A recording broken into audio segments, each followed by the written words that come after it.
There's only a few weeks until the end of the season, and we got 2 videos left in the fan awards. This one that I'm doing right now is for Offensive Player of the Year, which is basically for any offensive player that you can think of. And these are the nominees that I've picked for the fan awards, and number one is RG3, because I've said it before and I'll say it again. RG3 has done things that are physically impossible for most humans to even attempt, and it all seems so second nature to him. And as of filming this video, RG3 has 2,902 passing yards, which is not that bad. 18 touchdowns, okay, that's good. Only 4 interceptions. That's an amazing statistic for a rookie. He also has 748 rushing yards and 6 touchdowns and only 2 fumbles. Nearly 4,000 offensive yards and nearly 30 touchdowns, only 6 total turnovers.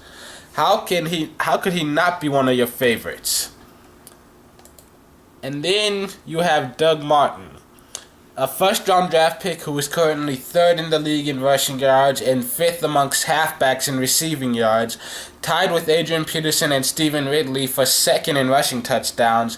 He has definitely lived up to expectations. As of filming this video, he has 1,234 rushing yards. I know, right? 10 touchdowns, 378 receiving yards and 1 touchdown, and has only lost 1 fumble all season.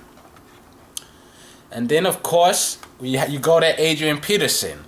His story is so fucking amazing. A major injury ended his season, and yet he came right back out for the season opener. He currently leads the league with 1,600 rushing yards and is tied for 2nd with 10 rushing touchdowns. He also has 211 receiving yards and has only lost 2 fumbles on the season. I believe we have finally found Emmitt Smith 2.0. This guy is just fucking amazing, and as long as he doesn't get so battered up that he just can't continue, I believe he's going to break so many records, including the big one. And then we move on to AJ Green. It's only his 2nd season in the league, but he's already developed into one of the best receivers in the league. He's a dark horse candidate, but I felt he deserves to be mentioned because he's a very young guy walking with an equally young QB with a team that gets basically no respect at all. And yet he's doing so much. He's right up there with all these elite names. He deserves to at least have recognition of being one of the best. And then you've got Drew Brees. He currently leads the league with 4,028 passing yards and 32 touchdowns. Number 1 in both categories. Unfortunately, another category he's number 1 in, he's also tied with Andrew Luck to lead the league with 18 interceptions. That kind of drops his stock a little bit. Still, Drew Brees has continued to be Drew Brees, and I am sorry, but basically he's Drew Brees, and his name is always going to be mentioned in this category just because of the high volume of numbers that he puts up. I mean, we know he's going to get the 40 touchdowns every year. We know he's going to get 4,000 passing yards. I'm shocked every year that he doesn't make it to 5,000. I mean, he's an amazing player.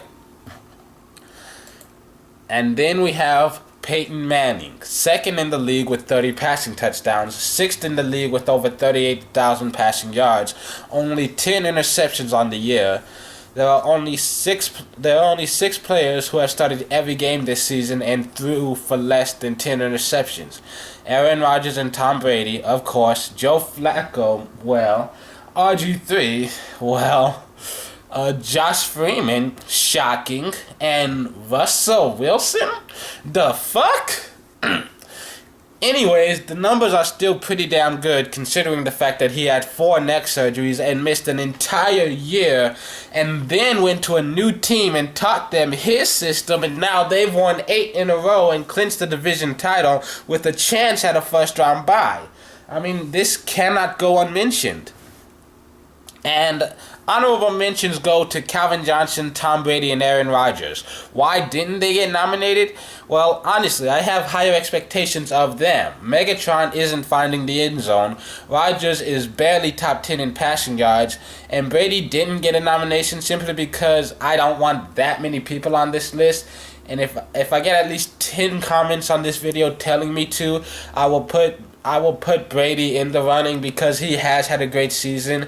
He's only thrown for 4 interceptions all year, and mistake-free football is nearly impossible to do. But Tom Brady does come pretty fucking close.